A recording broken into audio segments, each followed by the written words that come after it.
For 15 years, he had worked his small plot of land in Montana, turning a modest inheritance into a thriving family farm. But on the day Thomas Mitchell walked into Golden Valley real estate with a worn leather suitcase, he would encounter the kind of prejudice that would lead to an unforgettable lesson about judging a book by its cover. Little did the polished realtor know that this humble farmer was about to turn his world upside down. The early morning sun cast long shadows across the wheat fields as Thomas made his final rounds. Every inch of his 20-acre farm told a story of perseverance, from the carefully maintained irrigation systems he'd installed himself to the restored barn that had weathered 3 decades of harsh Montana winters. At 52, his face was etched with laugh lines, and his hands bore the marks of countless hours working the soil. But his eyes held the same determination they had when he first inherited this small piece of land from his uncle 15 years ago. The farm had been nothing more than a patch of neglected soil when Thomas first arrived. His uncle Jack, who'd owned the land for 40 years, had fallen ill and couldn't maintain it in his final years. Most people in Cedar Creek Valley had written off the property as a lost cause, but Thomas saw potential where others saw only withered crops and crumbling fences. He'd learned from his father that the richest soil often lay beneath the toughest ground. You just had to be patient enough to nurture it. Those first few years tested every ounce of his resolve, with only his savings from a decade of working. In the ranch hand and his wife Sarah's unwavering support, Thomas had started the painstaking process of rebuilding. They lived in a small trailer while fixing up the old farmhouse, spent countless nights poring over agricultural journals, and invested every spare dollar into improving the soil quality. Sarah had been his rock, working as a schoolteacher in town to help make ends meet, while Thomas focused on the farm. Thomas wasn't just any farmer. He'd become known throughout Cedar Creek Valley for his innovative approach to sustainable farming. While his plot was small compared to the vast commercial operations that dominated modern agriculture, he had maximized every square foot. Through careful research and countless trials, he developed a unique crop rotation system that other local farmers had started to adopt. His methods had turned what was once considered poor soil into some of the most productive land in the county. The local farming community had initially been skeptical of his techniques. "You can't farm that way in Montana," they'd said. But year after year, as Thomas's crops flourished while using less water and fewer chemicals than his neighbors, attitudes began to shift. Young farmers especially would stop by to learn about his methods, and Thomas always made time to share his knowledge, just as his father and uncle had done for him. Living alone since Sarah's passing 5 years ago had been the hardest challenge of all. She'd been diagnosed with cancer just as the farm was finally turning a consistent profit, and within 8 months she was gone. The community had rallied around him, bringing meals and helping with harvests, showing Thomas that while he worked the land alone, he wasn't truly alone. After Sarah's death, Thomas had thrown himself into his work with even greater purpose. Every Sunday morning, following a tradition they had started together, he would sit at their worn kitchen table, drinking coffee from her favorite blue ceramic mug, and plan for the future. But his vision went beyond personal success. He dreamed of creating something that would honor Sarah's memory and her passion for education. The farm's success had allowed Thomas to start saving, living frugally, and investing every extra dollar. He drove the same old pickup truck he'd bought 15 years ago, repaired his equipment instead of replacing it, and hadn't taken a vacation since Sarah's passing. His neighbors often questioned why he lived so modestly when his farm was doing well, but Thomas kept his plans close to his chest. Sarah had always said that the best surprises were worth waiting for. In the quiet moments of dawn, as he walked his fields, checking the irrigation lines and testing the soil, Thomas would talk. to Sarah as if she were still walking beside him. He'd tell her about his dreams of expanding, of creating a learning center for young farmers who couldn't afford agricultural school, of preserving the valley's farming heritage in a world that increasingly favored large corporate operations over family farms. She had always believed in thinking bigger than yourself, in using success to lift others up. Little did anyone know that Thomas's years of careful saving and modest living were about to culminate in something that would shock everyone in Cedar Creek Valley, especially a certain real estate agent who was about to learn an unforgettable lesson about judging people by their appearances. Thomas's dream wasn't born overnight. It had taken root the day he watched the Henderson family lose their three-generation farm to rising costs and corporate pressure. The Hendersons' eldest son, Mike, had grown up wanting nothing more than to continue his family's farming legacy.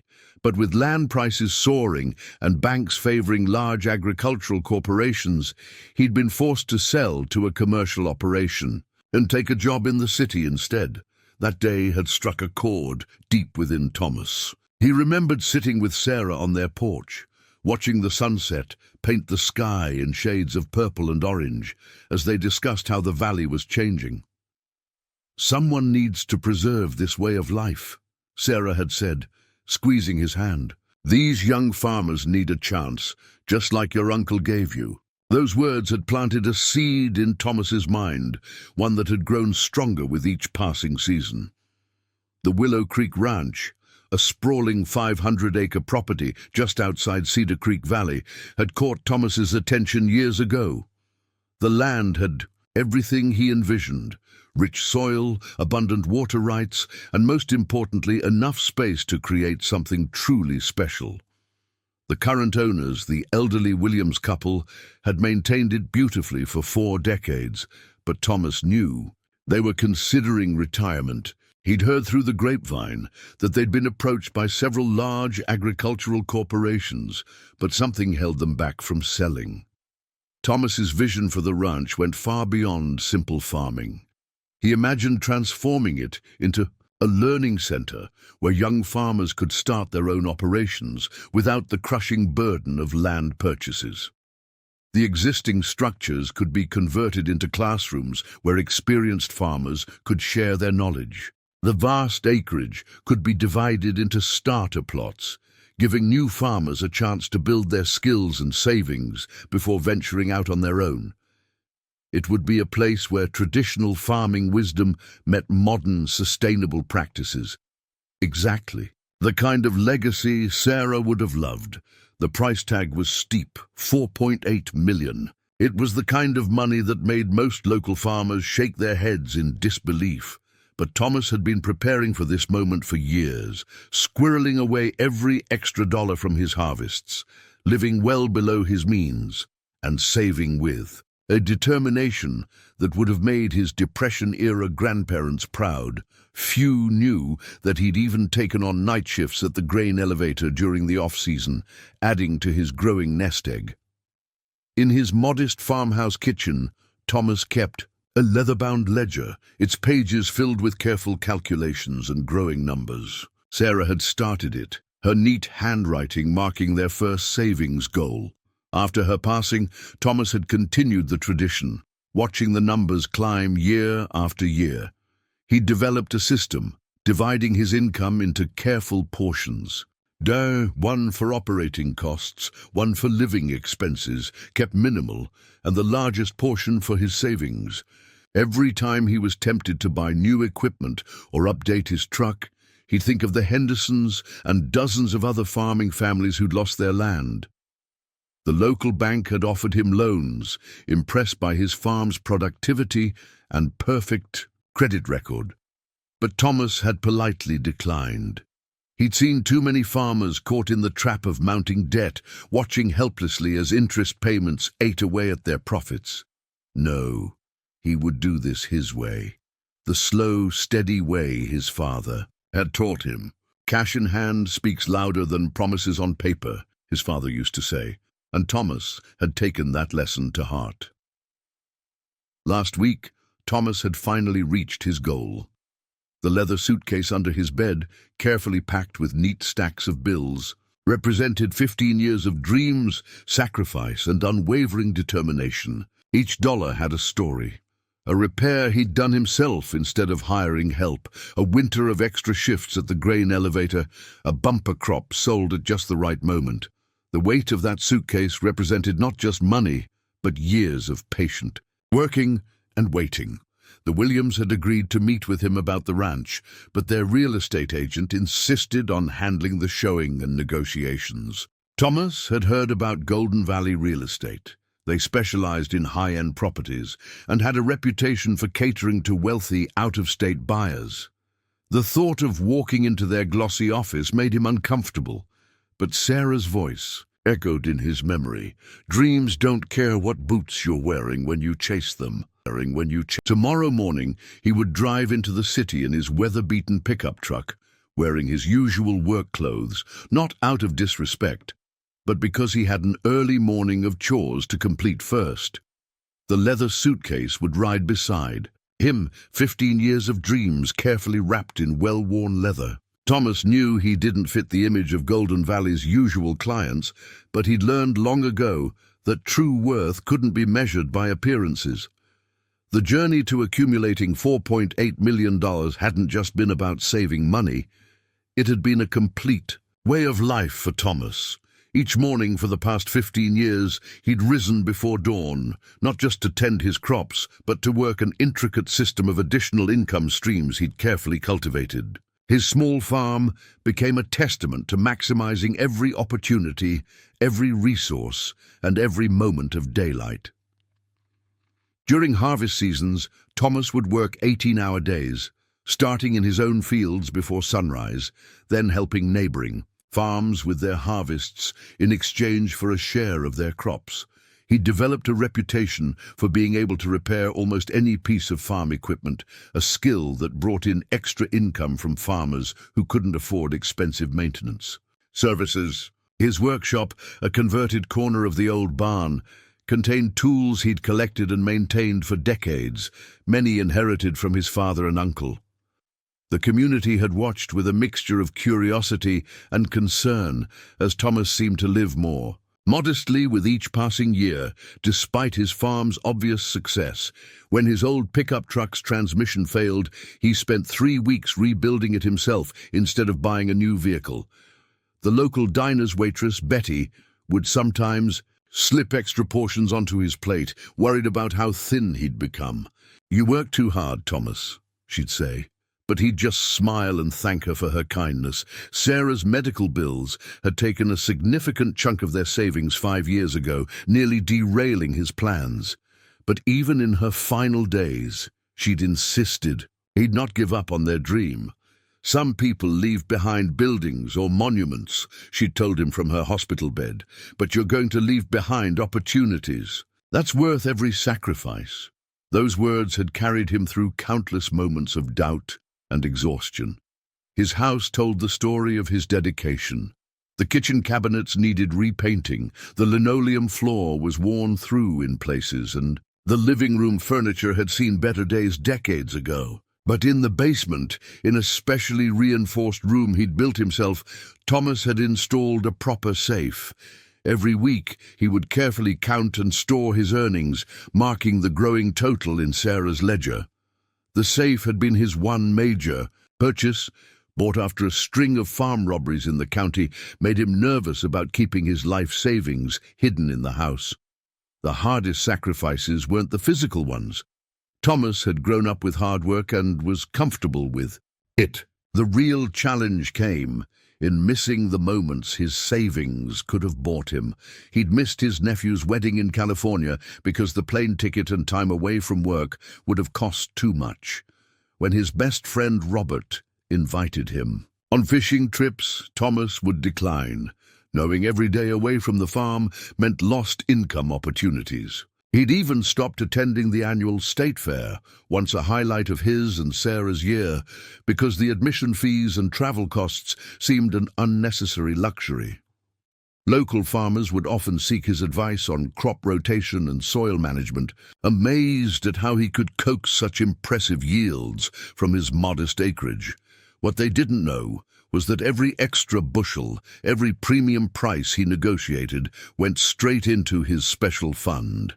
He'd developed relationships with organic markets in the city, earning higher prices for his crops by maintaining strict natural growing practices. During winter months, he'd converted part of his barn into a workshop where he repaired equipment for other farmers, working by lamplight long into the cold Montana nights. The leather suitcase itself had a story. It had been his father's, used. Decades ago, when the elder Mitchell would travel to livestock auctions, Thomas had restored it meticulously, knowing it would one day carry the culmination of his life's work. The leather was well oiled, the brass fixtures polished, though the overall appearance remained humble, much like Thomas himself. Inside, he'd reinforced the lining and added hidden compartments, carefully organizing his savings into neat, manageable bundles. Every dollar in that suitcase represented a choice, a moment when Thomas had opted for sacrifice over comfort, for the future over the present. He'd learned to fix his own teeth rather than visit the dentist, became an expert at patching clothes, rather than buying new ones, and mastered the art of stretching every meal to its limit. His hands, now calloused and scarred from years of manual labor, could count money as efficiently as they could fix a tractor engine. The local bank manager, Jim Wheeler, had tried numerous times to convince Thomas to deposit his savings properly. "Times have changed," Jim would say. "Keeping cash isn't safe anymore." But Thomas had seen too many farmers lose everything to bank foreclosures and fine print.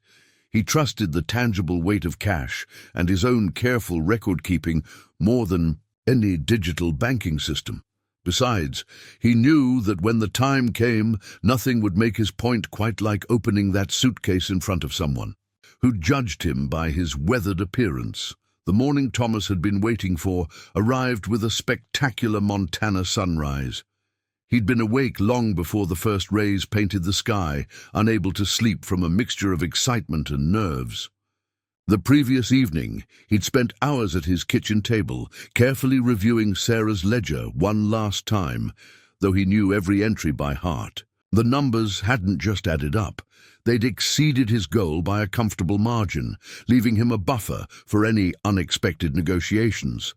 The Willow Creek Ranch had been listed for sale quietly, without the usual fanfare that accompanied such significant properties.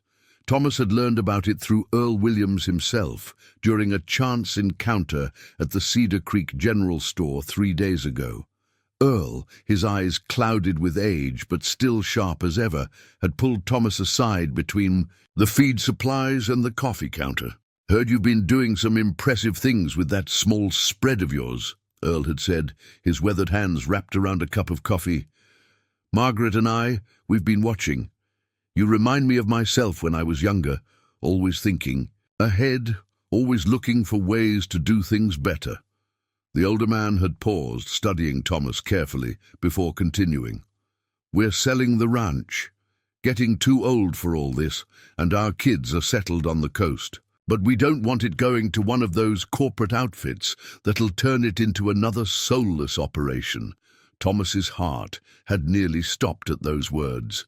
The Willow Creek Ranch was legendary in the valley, over 500 acres of prime agricultural land, with water rights that dated back to territorial days. Earl and Margaret Williams had turned it into one of the most successful family operations in the state, known for its innovative practices long before sustainable farming became fashionable. "Golden Valley Real Estate is handling the sale," Earl had continued, sliding a business card across the counter. "They're showing it tomorrow. Official listing goes public next week, but I thought you might want first look." The knowing glint in Earl's eye suggested he'd somehow sensed Thomas's ambitions, though they'd never discussed them. That evening, Thomas had made the call. The receptionist at Golden Valley had seemed surprised by his interest, her tone shifting from professional to skeptical when he mentioned his current occupation. But she'd scheduled the viewing nevertheless, probably assuming it would be a quick and fruitless appointment. Now, as the sun climbed higher in the sky, Thomas went about his morning chores with methodical precision. Each task felt weighted with significance. Perhaps the last time he'd tend to this particular herd of cattle, check these specific irrigation lines.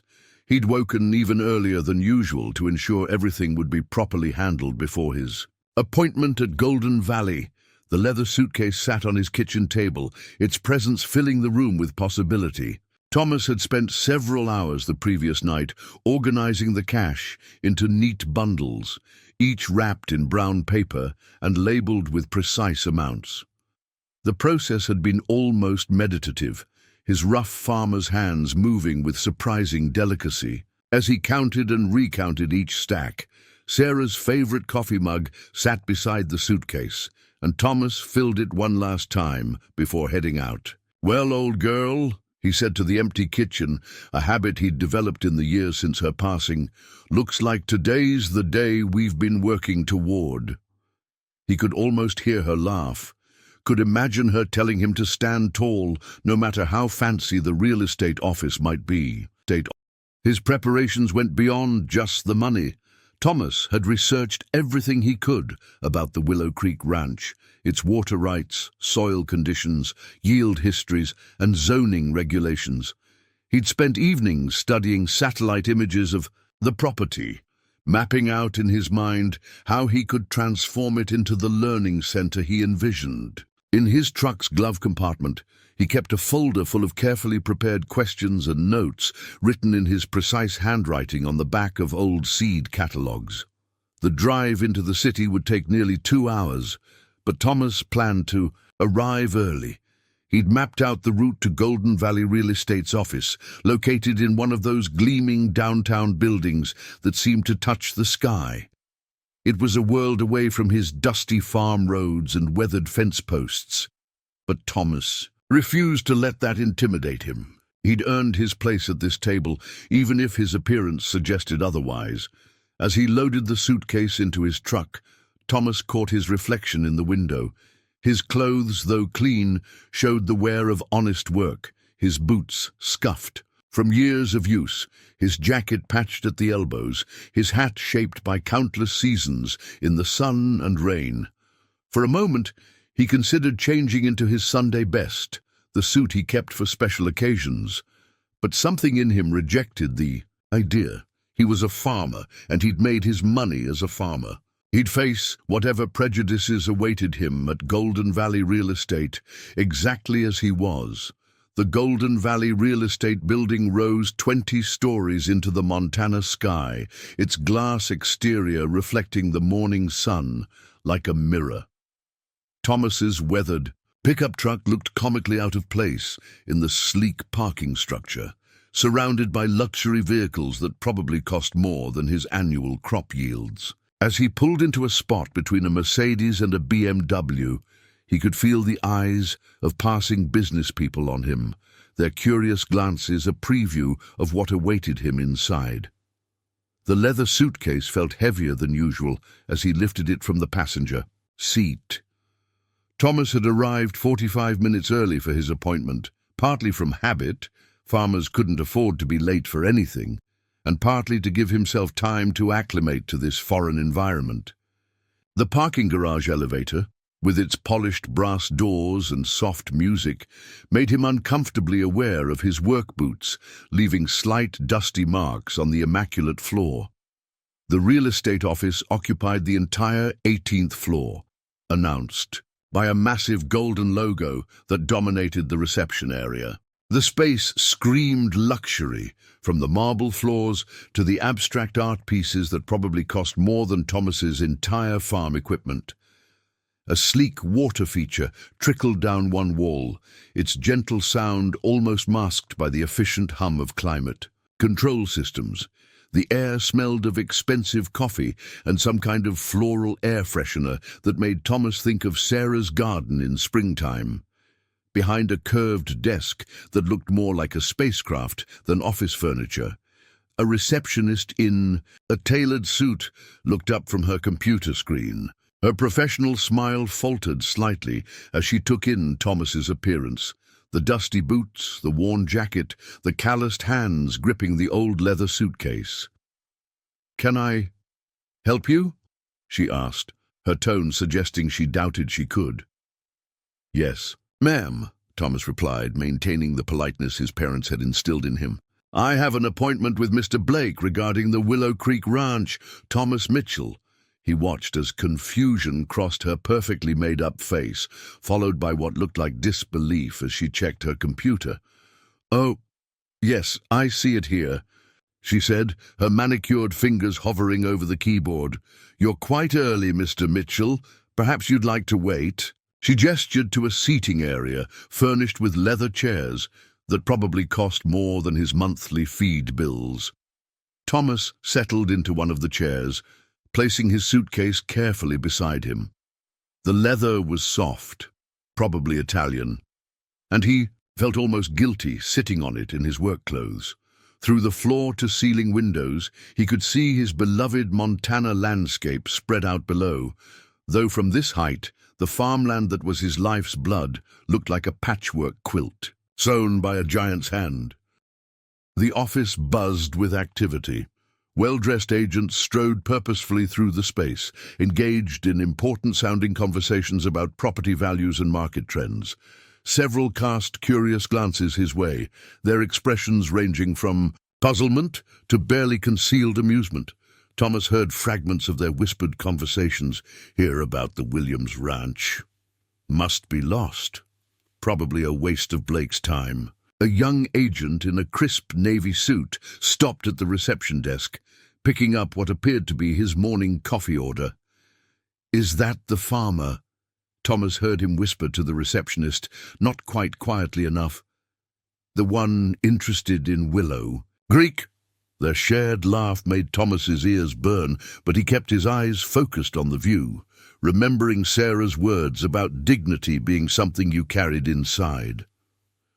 The waiting area featured a wall of screens displaying Golden Valley's current listings. Thomas watched as images of luxury homes, vast ranches, and upscale commercial properties cycled across the displays. Each property's price tag represented years of work for most farmers, yet here they flashed by like items on a restaurant menu. The Willow Creek Ranch appeared briefly, aerial shots showing its vast expanse, the historic barn, the meandering creek that gave the property its name. Thomas's heart ached at its beauty, at how perfect it would be for his dreams of creating. A farming education center, an elegant coffee machine burbled in the corner, producing artisanal beverages for the agents. The receptionist hadn't offered Thomas any coffee, though he noticed other waiting clients being served promptly. His own thermos of strong black coffee, kept warm since dawn, remained in his truck. Somehow, pulling it out here seemed inappropriate, like bringing a hammer to a black-tie dinner. The minutes ticked by on a designer wall clock that probably cost more than Thomas's monthly electricity bill. He watched as other clients arrived, a developer in an Italian suit, a couple wearing clothes that screamed old money, a tech entrepreneur who looked barely old enough to shave but carried himself with the confidence of wealth. Each was greeted warmly, offered coffee, treated like they belonged. Each gave Thomas the same curious, dismissive glance, as if trying to solve the puzzle of his presence in their world. Finally, a tall man in a perfectly tailored grey suit emerged from one of the glass-walled offices. Alexander Blake, according to the golden nameplate on his door, was exactly what Thomas had expected. Younger than him by at least 15 years, meticulously groomed, radiating the kind of confidence that came from years of high-dollar deals. He approached the reception desk first, speaking in low tones with the receptionist while glancing periodically at Thomas. Alexander Blake's approach to Thomas was a masterclass in carefully crafted condescension. Each step was measured, his smile, professionally cold, his entire demeanor suggesting he was about to perform an unpleasant but necessary task. "Mr. Mitchell," he said, extending a manicured hand that had never known a day of physical labor. "I understand you're interested in the Willow Creek property." Thomas rose slowly, his work-worn boots squeaking slightly on the polished floor. His handshake was firm but careful. Years of farm work had taught him to be mindful of his strength. "When dealing with city folks." "Yes, sir. Earl Williams suggested I come take a look." The mention of Earl's name caused a flicker of surprise across Blake's perfectly composed face. "Ah, yes. Earl," Blake replied, his tone suggesting he found the former owner's involvement somewhat inappropriate. "Well, shall we step into my office? Though I should mention up front that the Willow Creek Ranch is one of our more prestigious listings." He emphasized the word prestigious, while giving Thomas's worn clothing a meaningful glance. The walk to Blake's office felt like a parade of judgment. Every head turned to watch as Thomas, still carrying his old leather suitcase, followed the impeccably dressed agent through the maze of glass-walled offices. Blake's corner office was larger than Thomas's entire farmhouse kitchen, with views that stretched across the city to the mountains beyond. "Please have a seat." Blake gestured to one of the leather chairs facing his massive desk. Thomas noticed how the agent subtly angled his own chair away, as if trying to protect his pristine suit from the dust of honest work.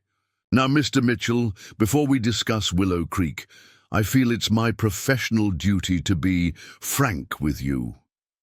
Thomas settled into the chair, placing his suitcase carefully beside him. He'd expected this conversation, had prepared for it during the long drive into the city. Blake's desk held no personal photos, just awards for sales achievements and a small sculpture that probably cost more than Thomas's entire herd of cattle. "Willow Creek Ranch is a significant property," Blake began, his fingers steepled in front of him. "We're talking about 500 acres of prime agricultural land, with water rights that date back generations. The asking price reflects its prestigious nature." He paused, clearly expecting Thomas to show signs of intimidation. When none came, he continued, "The Williams family has entrusted us to find the right buyer, someone with the resources and vision to maintain the property's legacy." Thomas nodded quietly, thinking of Earl's words at the general store. Blake seemed to take his silence as confirmation of his assumptions. "The listing price is $4.8 million, he stated flatly, watching Thomas's face for any reaction. "That's non-negotiable, and we require proof of funds before any serious discussions can proceed. Perhaps I could interest you in some smaller parcels we have available. There's a nice 40-acre plot out near—" "I'm here for Willow Creek," Thomas interrupted softly but firmly. "Mr. Williams himself suggested I come see it." There was something about the way he said it that made Blake pause just for a moment before recovering his professional demeanor. "Mr. Mitchell." Blake leaned forward, his voice taking on a patronizing tone that made Thomas think of teaching a child a difficult lesson. "I appreciate your interest, and I'm sure you're very good at what you do.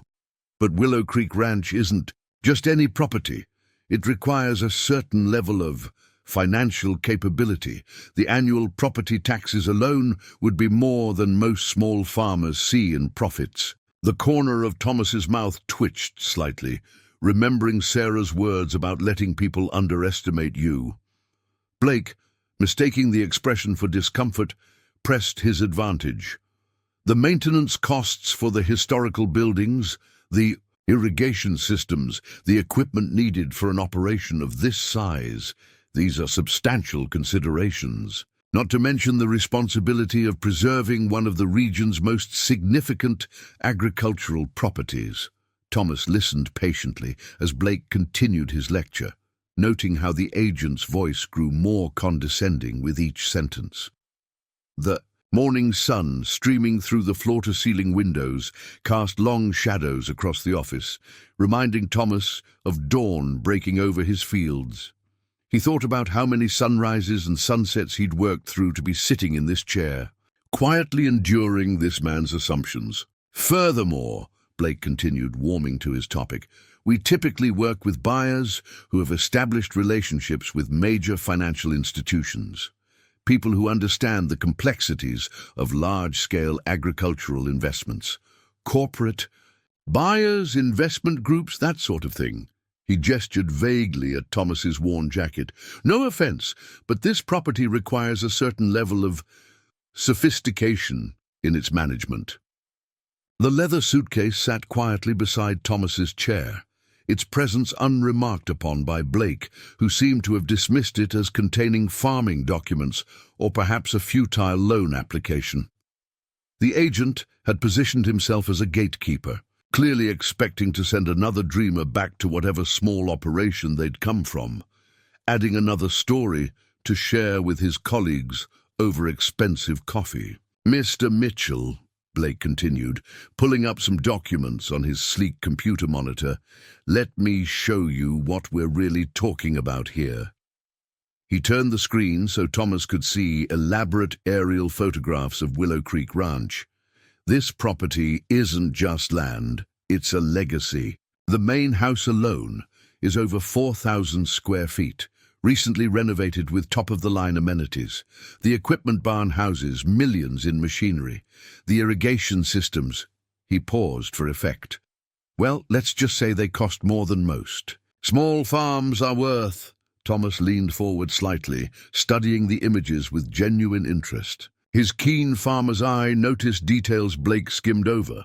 The soil composition visible in the freshly ploughed fields, the careful arrangement of the windbreaks, the subtle signs of Earl Williams's masterful land management. Blake mistook Thomas's attention for awe and pressed harder. The Williams family has maintained this property for generations. They're not just selling land, they're seeking a steward worthy of their legacy. His voice took on an almost theatrical quality. Our qualified buyers typically arrive with teams of financial advisors, agricultural consultants, sometimes even their private bankers. Through the glass walls of Blake's office, Thomas could see other agents and clients watching their interaction with poorly concealed interest. Word had clearly spread about the farmer who dared to inquire about Willow Creek Ranch. Some were openly smirking, others shaking their heads in what looked like second-hand embarrassment. "Now, I'm not trying to discourage you," Blake said, though his tone suggested exactly that. "But perhaps we should discuss something more appropriate for your situation." He began pulling up listings for smaller properties, each one a fraction of Willow Creek's size and grandeur. "Here's a nice 50-acre plot that recently came on the market. The buildings need work, but with your experience—" "Mr. Blake," Thomas interrupted quietly, his voice carrying the same calm authority he used when training young horses, "I came to see Willow Creek Ranch." Blake's professional demeanor cracked slightly, frustration seeping through. "Mr. Mitchell, I'm trying to help you avoid wasting both our time. Willow Creek Ranch is simply out of your league. The monthly property taxes alone would bankrupt a small farmer." He stood up, clearly preparing to end the meeting. "I have another appointment arriving soon, and I think we both know—" "Did Earl Williams tell you about me?" Thomas asked, remaining seated. The question caught Blake off guard. Well, no. He merely mentioned that someone might be coming to inquire, but frankly, if he'd known your circumstances—" "Earl knows my circumstances just fine," Thomas replied, his weathered hands resting calmly on his knees. "He's known me for 15 years, bought feed from my farm, watched how I work." Blake's expression shifted to something between annoyance and pity. "Mr. Mitchell, with all due respect, selling hay to Earl Williams doesn't qualify you to purchase his entire ranch. This is business, not sentiment. Willow Creek requires a buyer with substantial resources, connections in the agricultural industry, and a proven track record of managing large-scale operations." The morning sun had climbed higher, and the office was growing warmer. Blake tugged slightly at his collar, increasingly uncomfortable with Thomas's quiet persistence. Outside the office, more agents had gathered, watching the drama unfold. "Thomas, could hear snippets of their whispered conversations, their judgments about the shabby farmer who didn't know his place. "The fact is," Blake continued, his tone growing sharper, "showing up in work clothes with an old suitcase doesn't inspire confidence in your ability to manage a multi-million-dollar property. I have a responsibility to the Williams family to pre-screen potential buyers to ensure we don't waste time with unrealistic inquiries." Thomas noticed how Blake's eyes kept darting to the door, clearly hoping his next appointment would provide an excuse to end this uncomfortable meeting. The agent's carefully maintained professional facade was crumbling, revealing the prejudice beneath. "In my experience," Blake said, shuffling papers on his desk unnecessarily, "serious buyers understand the proper protocols. They come prepared. With bank statements, investment portfolios, letters of credit. They don't just walk in off the street expecting to be taken seriously when discussing properties of this caliber." Thomas remained silent, watching as Blake's discomfort with that silence grew. The agent began listing other properties again, his voice taking on an edge of desperation. "I have several listings that would be much more suitable for someone in your position, properties that wouldn't require you to overextend yourself. After all, we wouldn't want you to get in over your head." The leather suitcase seemed to grow heavier with each dismissive word, each condescending gesture. Thomas thought of Sarah, of all the nights they'd spent planning and saving, of the dream they'd built together. He thought of Earl Williams' knowing look in the general store, of the young farmers who needed a chance, of every sacrifice that had led to this moment.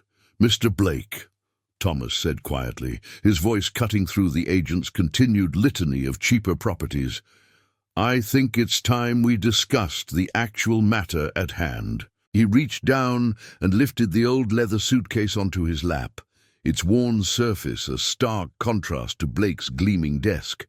Blake's eyes narrowed slightly at the movement, probably expecting Thomas to pull out some desperate loan application, or perhaps a business plan sketched on the back of a feed store receipt. The gathering crowd outside the glass walls had grown, their expectations clearly aligned with Blake's, all waiting to see the humble farmer politely shown the door.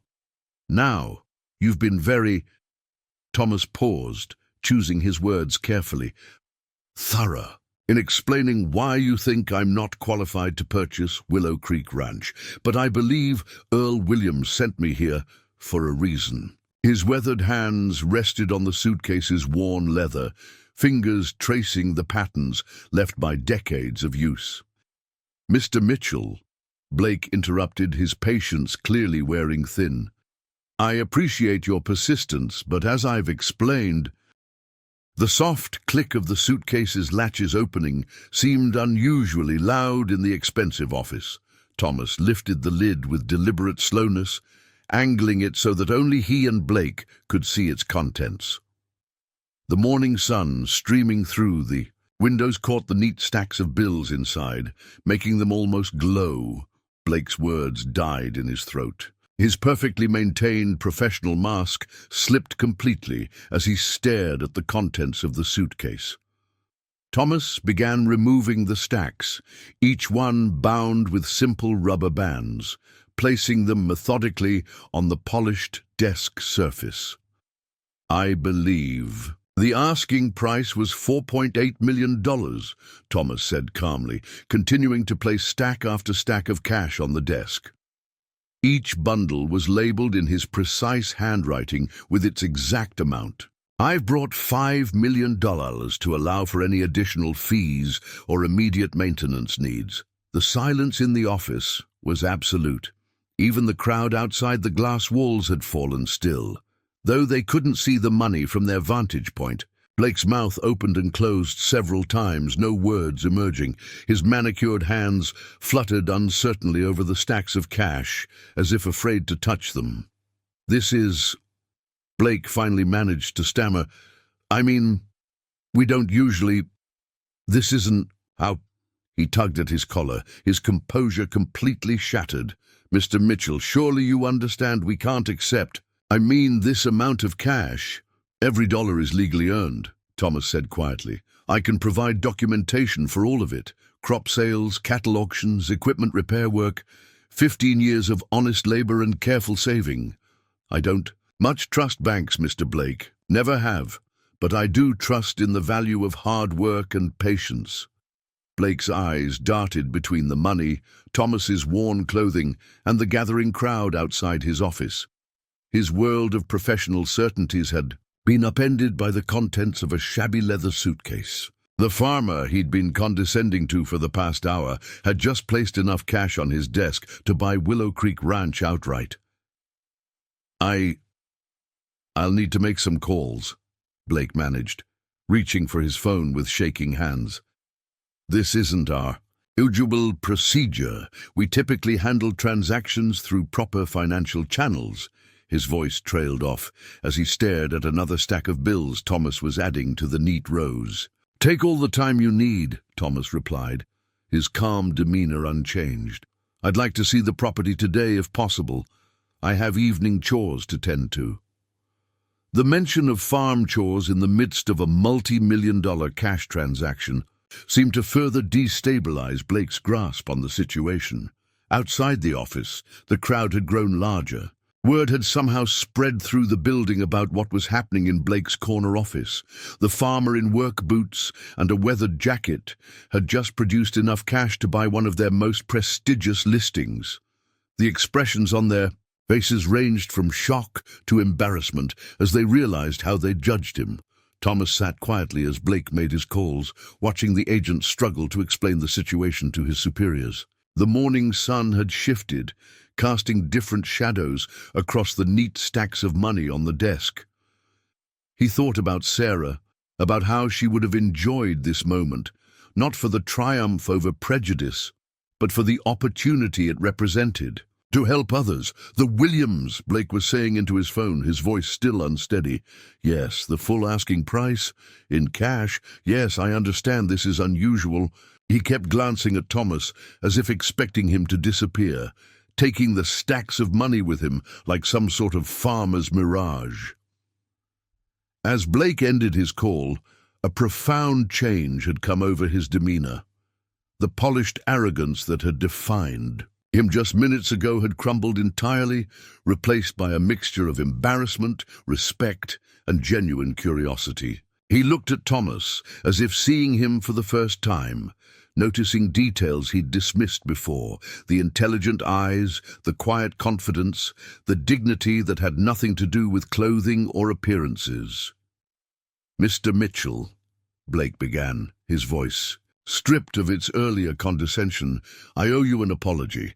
I made assumptions that they were completely wrong and unprofessional." He ran a hand through his perfectly styled hair, disrupting it for the first time that morning. "I've been in real estate for 12 years, and I've never—" He gestured helplessly at the neat stacks of cash on his desk.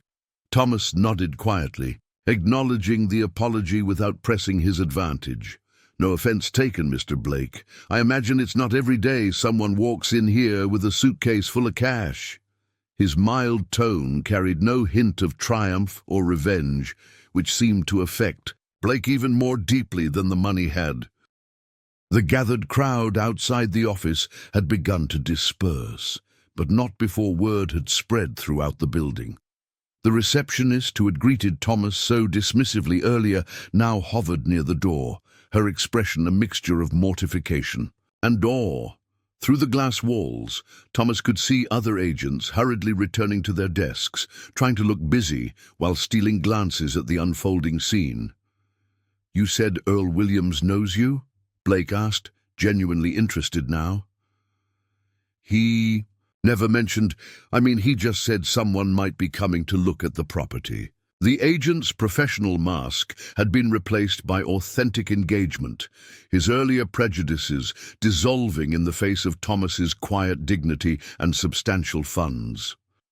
"Earl's watched me work my land for 15 years, Thomas explained, his voice carrying the patience of someone used to nurturing things to growth. "He's seen how I treat the soil, how I plan for the future. That matters more to him than fancy clothes or new trucks. He paused, looking out at the mountain view. A man like Earl Williams knows that true wealth isn't always visible on the surface. Blake leaned back in his chair, shaking his head slightly. 15 years of savings. That must have taken incredible discipline. His eyes moved from Thomas's worn boots to the cash on his desk, understanding dawning in his expression. Every dollar here represents actual work, doesn't it? Real labor, real sacrifice. My wife Sarah and I, Thomas said softly, we had a dream bigger than ourselves. She taught me that money's just a tool, like a plow or a tractor. It's what you plan to do with it that matters. He reached into his jacket pocket and pulled out a carefully folded piece of paper. This is my vision for Willow Creek Ranch. I'd appreciate your thoughts on it if you're willing. Blake accepted the paper almost reverently, a stark contrast to how he would have treated it an hour ago. As he read, his eyes widened. A training center for young farmers?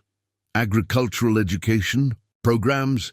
Community-supported agriculture initiatives? He looked up at Thomas with new understanding. This isn't just about buying a bigger farm, is it? No, sir, it isn't, Thomas replied. There's a lot of young folks out there who want to farm, who have the heart and the drive for it, but can't get started because of land prices and lack of training. Earl Williams understands that. It's why he waited to list the property publicly. The morning had grown warmer, and Blake loosened his tie slightly, the formal barriers between them continuing to dissolve. You know, he said thoughtfully, I've sold dozens of large properties, but I've never actually asked any buyers about their plans for the land itself. It's always been about investment returns, property appreciation, tax advantages. He trailed off, seeming to realize how much he'd missed by focusing on appearances. Thomas watched as Blake began gathering the necessary paperwork, noting how the agents' movements had lost their earlier condescension and taken on a genuine eagerness to help. We'll need to document everything properly, of course, Blake explained, but I believe we can expedite the process. The Williams family will want to hear about your plans for the property. As Blake worked, Thomas could see him struggling with a deeper realization. Each glance at the cash on his desk seemed to chip away at years of ingrained prejudices and assumptions. The agent's transformation wasn't just about this one transaction.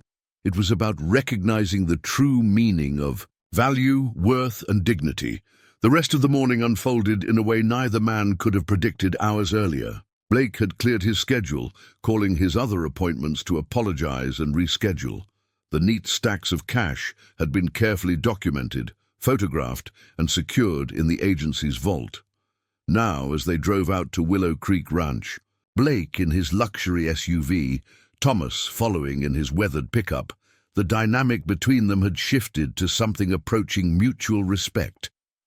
The ranch revealed itself gradually as they drove down the long entrance road, each turn bringing new aspects into view. The historic barn, its weathered wood telling stories of generations of careful stewardship. The sprawling main house, elegant but not ostentatious, clearly designed for function as much as comfort. The fertile fields stretching to the horizon, their rich soil promising abundant harvests for those who knew how to nurture it. Earl and Margaret kept everything in perfect condition, Blake explained as they walked the property, his earlier condescension replaced by genuine enthusiasm. The irrigation systems were upgraded 5 years ago.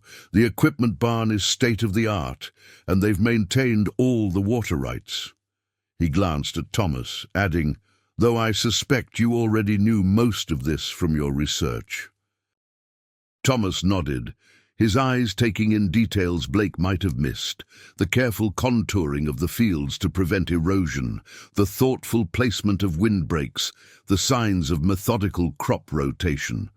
Earl Williams is a master farmer, he said quietly. He's always understood that you don't just work the land, you work with it. As they approached the main house, a familiar truck was parked in the drive. Earl Williams himself stepped out onto the porch, his weathered face breaking into a knowing smile. "Thought I might find you folks here," he called out. "Figured I should be around to answer any questions about the place." Blake watched in amazement as Earl and Thomas greeted each other like old friends, realizing that the connection between these men went far deeper than casual acquaintance. The older farmer's eyes twinkled as he noticed Blake's changed demeanor. "I see you've discovered what I've known about Thomas for years," Earl said, not bothering to hide his amusement. Inside the house, Margaret Williams had prepared coffee, not the artisanal brew from Blake's office, but strong, honest coffee served in well-worn mugs. They gathered around the kitchen table, its scarred surface telling its own stories of family meals and midnight farming discussions. Thomas pulled out his plans for the property, spreading them carefully on the table. "A teaching farm," Margaret said softly, reading through Thomas's proposal.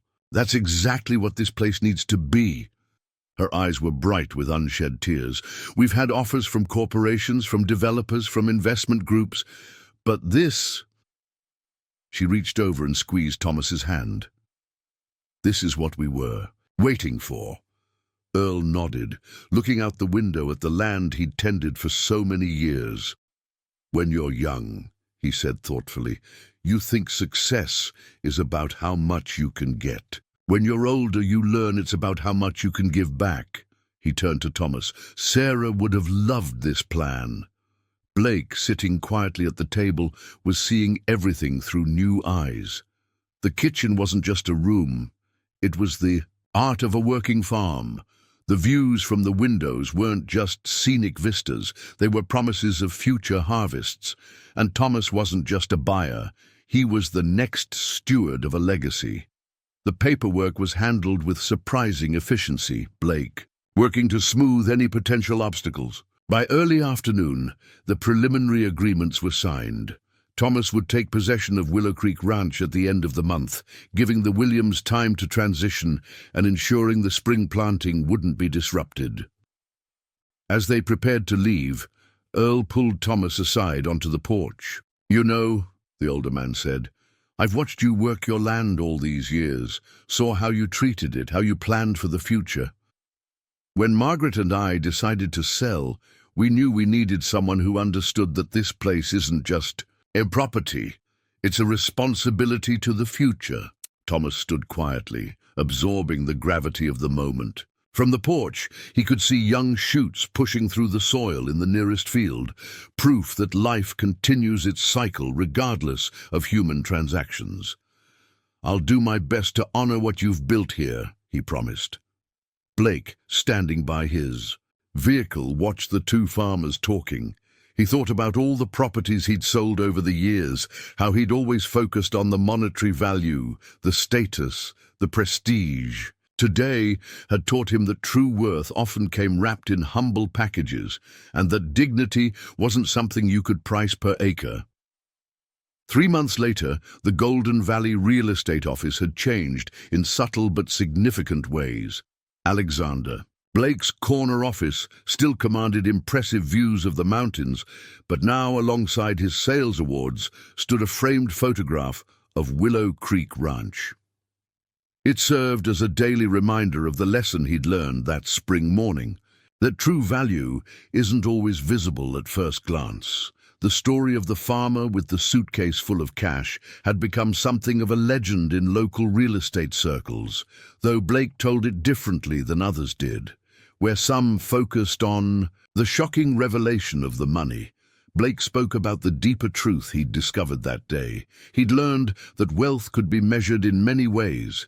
In the calluses on a man's hands, in the patience to save for 15 years, in the vision to see beyond personal gain. Willow Creek Ranch had transformed under Thomas's stewardship. The historic barn now housed classrooms where experienced farmers shared their knowledge with the next generation. The fields had become learning laboratories where young agriculturists could practice sustainable farming techniques. The old bunkhouse had been converted into dormitories for student farmers, its walls echoing with the enthusiasm of those eager to learn. Every Sunday morning, Thomas still sat at his kitchen table, now in the main house of Willow Creek Ranch, drinking coffee from Sarah's favorite mug. But he wasn't alone anymore. The table was often surrounded by young farmers, their faces bright with questions and dreams. They came from all backgrounds, some from farming families who could no longer afford land, others from cities who felt called to work the soil. Each found in Thomas a mentor who understood that farming wasn't just about growing crops. It was about growing hope. Blake had taken to driving out to the ranch occasionally, not for business, but to witness the transformation. He watched as Thomas taught young farmers about soil composition, crop rotation, and sustainable practices. The same quiet dignity that Blake had once mistaken for simplicity now revealed itself as deep wisdom, passed from one generation to the next. Earl and Margaret Williams became regular visitors too, their hearts warmed by how their beloved ranch had evolved. "This is better than we ever imagined," Margaret once said, watching a group of students learning to repair an irrigation system. "The land isn't just being preserved, it's teaching, growing, giving back." The story spread beyond the valley, attracting attention from agricultural schools and farming communities across the state. Other established farmers began to take notice, some offering internships and mentoring opportunities to Thomas's students. The dream of creating opportunities for young farmers had grown beyond anything Thomas had initially envisioned. One crisp autumn morning, almost a year after the purchase, Blake drove out to the ranch to witness the first graduation ceremony of the Willow Creek Agricultural Training Program. The ceremony was held in the restored barn, its wide doors open to the golden fields beyond. 20 young farmers, each having completed 6 months of intensive training, stood ready to take their next steps. Thomas addressed the graduates with characteristic humility. "Farming isn't about how much land you own or what kind of truck you drive," he told them, his voice carrying the weight of experience. "It's about understanding that we're all stewards of the land, of knowledge, of opportunities. Sometimes the greatest harvests come from the seeds of patience and perseverance." Blake, sitting in the back of the barn, remembered the day he'd almost turned Thomas away. He thought about how close he'd come to missing this story, to preventing this dream from taking root. The memory of his prejudgments still brought a flush of shame to his face, but it also reminded him of the profound lesson he'd learned.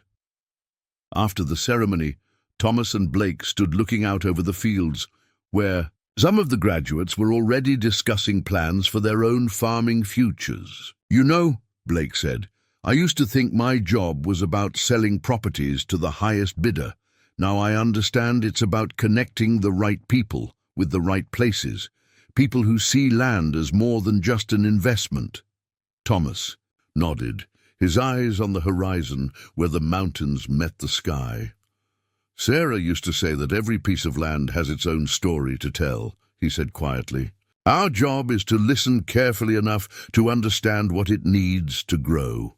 The sun was setting over Willow Creek Ranch, painting the sky in shades of gold and purple. In the distance, the lights of the classroom barn glowed warmly. Another evening session was beginning, another group of young farmers gathering to learn. The old leather suitcase that had caused such a stir in Blake's office now sat in a place of honor in the ranch's museum, alongside photographs documenting the history of farming in the valley. The story of Thomas Mitchell and his suitcase of cash had become more than just a tale of prejudice overcome.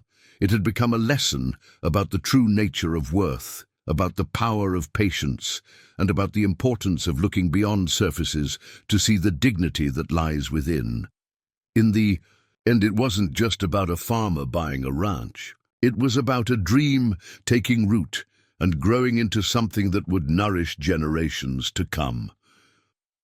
Word of Thomas's purchase of Willow Creek Ranch spread through Cedar Creek Valley like wildfire.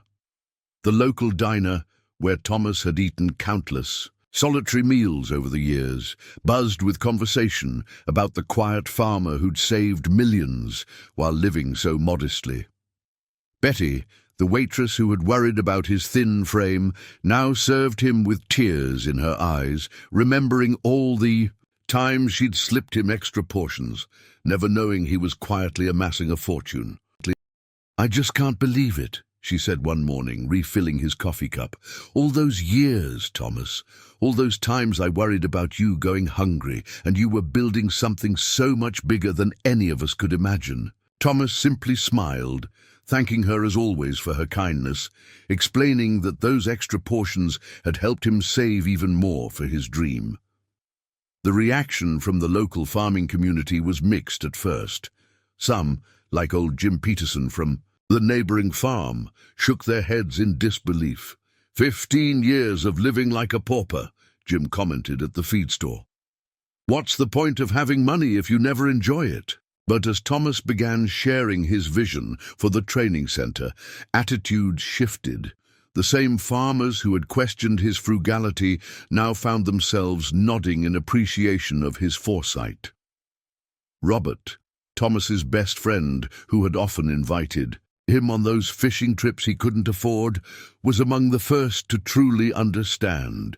"You weren't just saving money," he said one evening, standing with Thomas at the fence line of Willow Creek Ranch. "You were saving opportunity, saving hope for kids who want to farm but can't see a way in." His voice caught as he added, "Sarah would be so proud of what you've built here."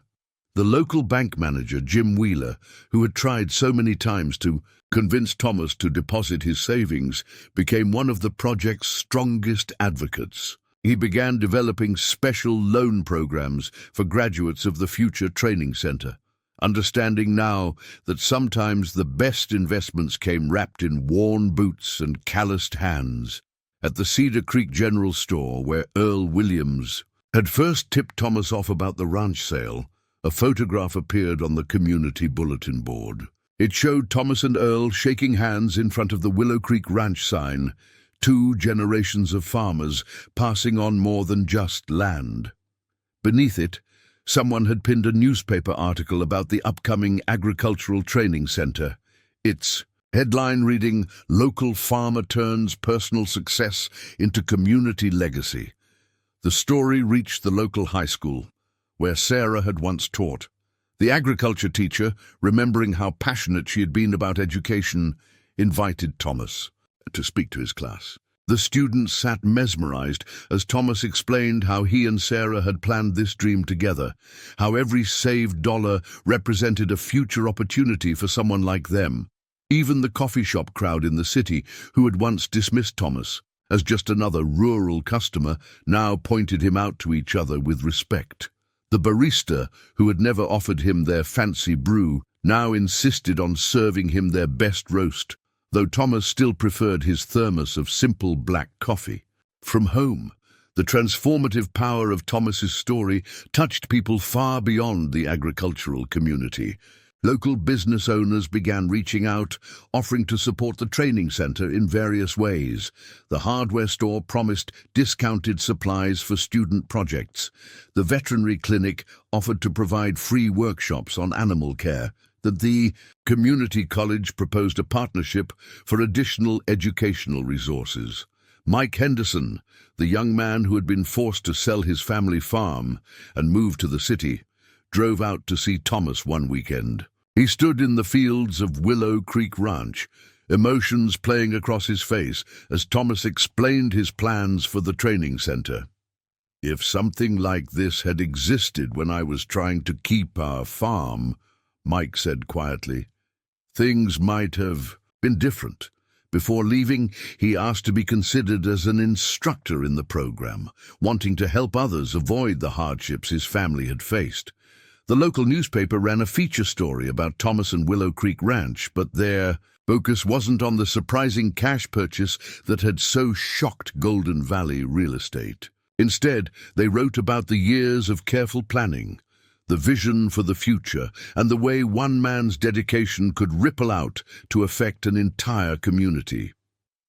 The article included interviews with local farmers who had benefited from Thomas's advice over the years, each one painting a picture of a man who had always been wealthy in the things that truly mattered: wisdom, generosity, and foresight. At the Cedar Creek Farmers Market, where Thomas had sold his produce for years, vendors now spoke of him with a mixture of respect and amazement. But what touched them most wasn't the money he'd saved, or even the ranch he'd bought. It was the fact that Thomas still showed up every Saturday morning, setting up his modest stand of vegetables, sharing farming tips with anyone who asked, embodying the same humble spirit he'd always had. The transformation of Willow Creek Ranch into an agricultural training center began on a cool spring morning, just as the first hints of green were touching the fields. Thomas stood in the pre-dawn light with a small team of local contractors, many of whom he'd known for years, outlining his vision for the property's evolution. The historic barn, which had housed generations of Williams family equipment, would become the main classroom and workshop space. The old bunkhouse would be converted into student dormitories. The equipment shed would be expanded into a hands-on learning laboratory.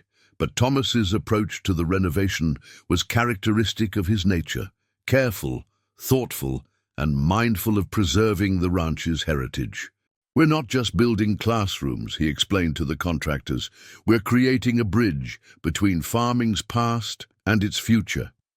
He insisted on using reclaimed materials where possible, incorporating pieces of history into the new construction.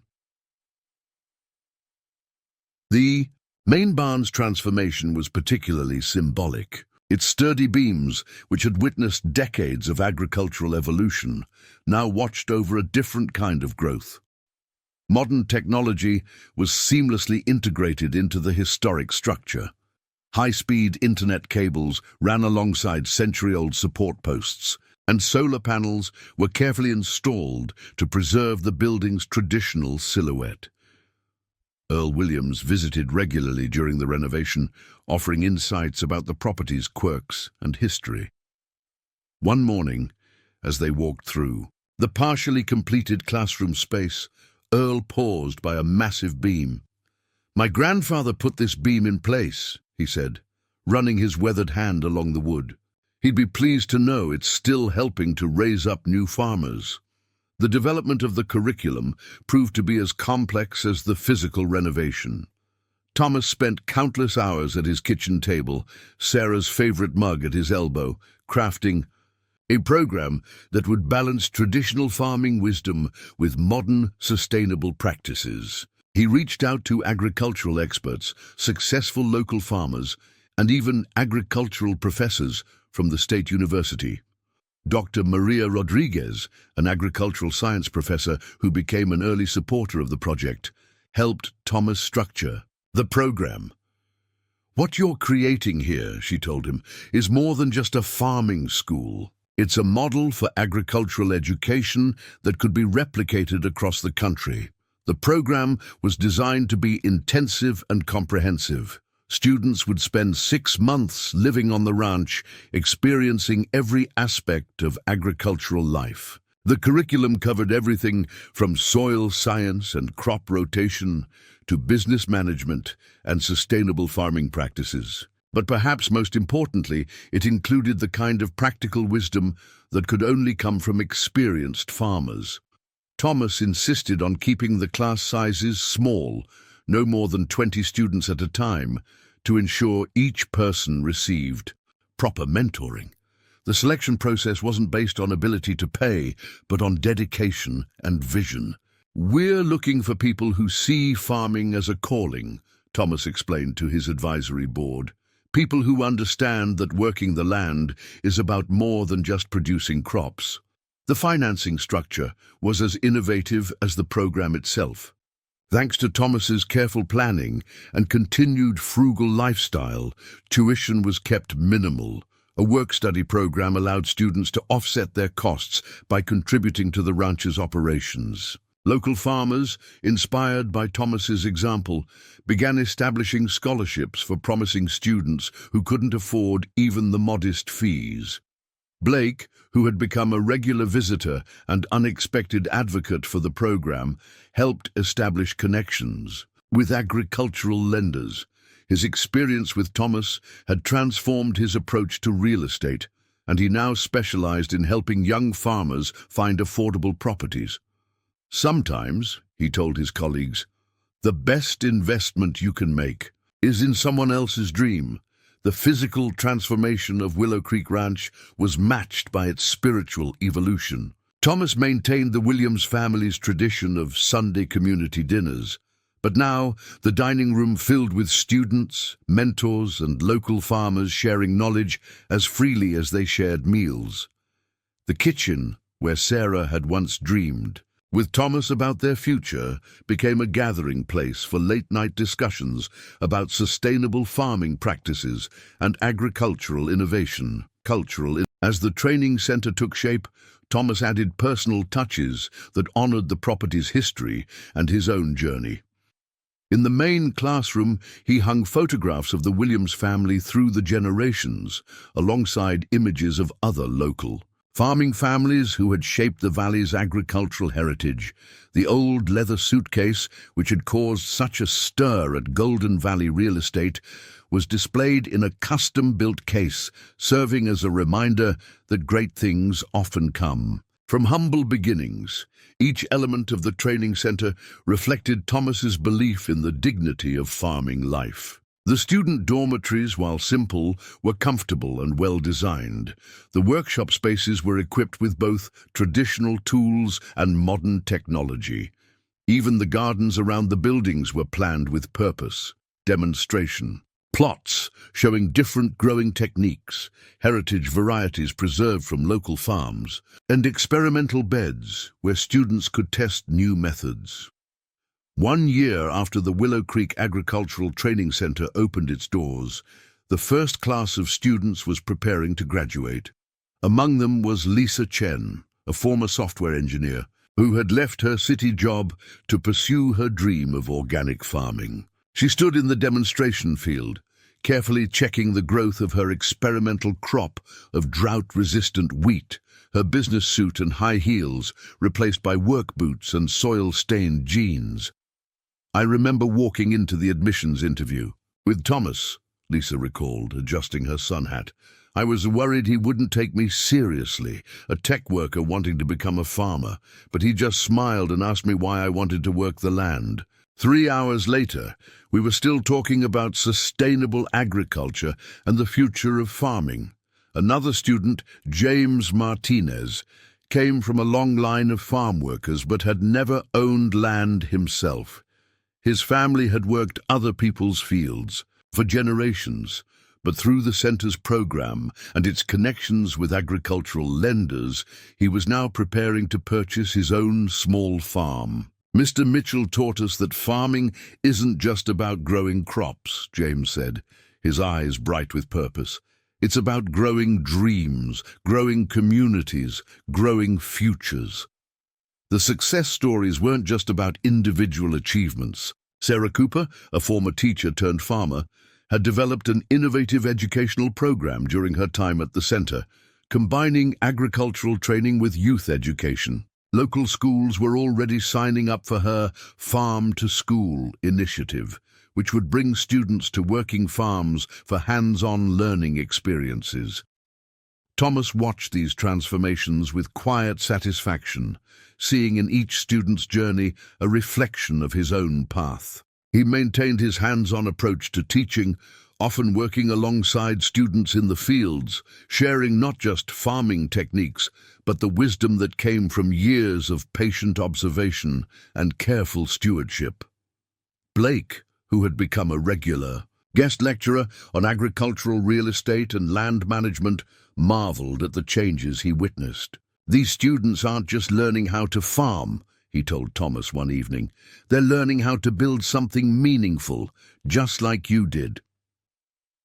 The real estate agent had developed a specialty in helping program graduates find suitable properties, using his expertise to navigate the complex world of agricultural property transactions. The impact of the training center reached far beyond its original goals. Local farmers, initially skeptical of the farming school, began seeking out graduates for partnerships and collaboration. The innovative techniques being developed at Willow Creek were spreading throughout the valley, as traditional farmers saw the benefits of combining time-tested methods with sustainable new approaches. Emily Watson, a third-generation dairy farmer who had been struggling to keep her family farm profitable, found new hope through the center's programs. Though not a student herself, she had attended several workshops and implemented new techniques learned there. "What Thomas created here isn't just a school," she said. "It's a bridge between the old ways and the new, helping us preserve what works while adapting to changing times." The center's reputation began attracting attention from beyond the valley. Agricultural programs from other states sent representatives to study the model Thomas had created. Dr. Rodriguez, who had helped develop the curriculum, presented the program's success at several national farming conferences. "What makes Willow Creek unique," she explained to her colleagues, "is that it teaches not just the science of farming, but its soul." One of the most touching success stories came from Mike Henderson's son, David. The young man whose family had lost their farm years ago now worked alongside his father at the center, both of them serving as instructors while developing plans to reclaim their family's agricultural heritage. "Watching my dad teach others about the mistakes we made and how to avoid them," David said, "it's like we're turning our loss into something positive." The graduation ceremony for the first class was held in the restored barn. Just as the sun was setting behind the mountains, 20 students, each with their own unique story and dreams, stood ready to take their next steps into the farming world. The walls that had once housed the Williams family's equipment now echoed with the sound of hope and possibility. Earl and Margaret Williams attended the ceremony, their eyes misting as they watched their beloved ranch fulfill a purpose they had never imagined. "When we sold this place to Thomas," Earl said during his speech, "we thought we were just passing on land, but he's turned it into something that will outlast all of us. A place where dreams take root and grow." 5 years after Thomas Mitchell walked into Golden Valley real estate with his leather suitcase, Willow Creek Ranch had become more than just a training center. It had become a symbol of hope for the future of farming. The once quiet property now buzzed with activity year-round as each graduating class made way for the next group of aspiring farmers, each bringing their own dreams and determination. Thomas, his hair now touched with more grey, but his eyes still bright with purpose, stood one morning at the spot where he'd first discussed his vision with Earl Williams.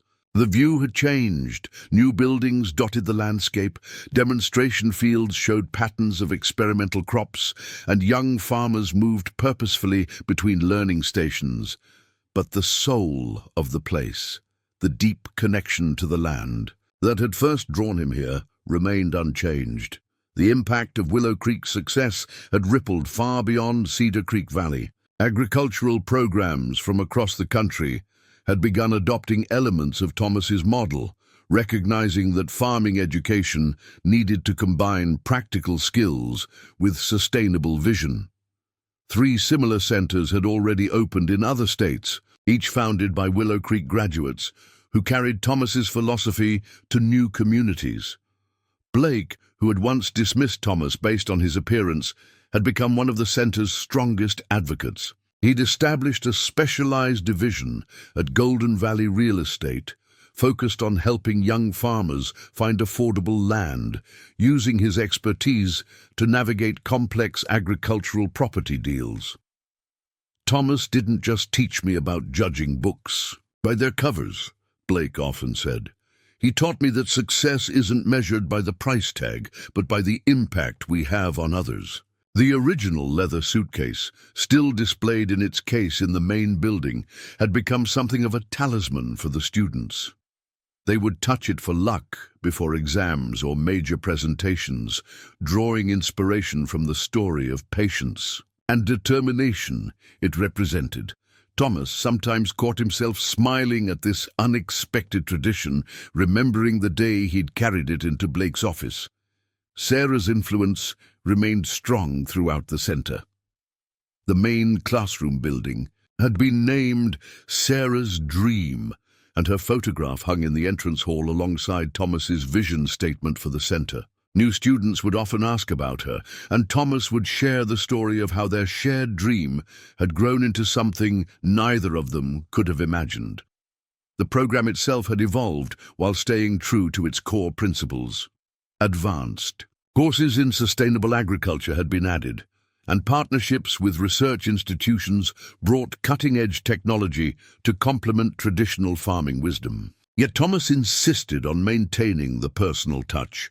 Each student still received individual mentoring, and the emphasis on character and community remained as strong as ever. Looking to the future, Thomas had begun working with legal experts to ensure the centre's mission would continue beyond his lifetime. A board of trustees comprised of successful graduates, experienced farmers and community leaders had been established to oversee the centre's long-term development. "This place doesn't belong to any one person," Thomas explained. "It belongs to the future."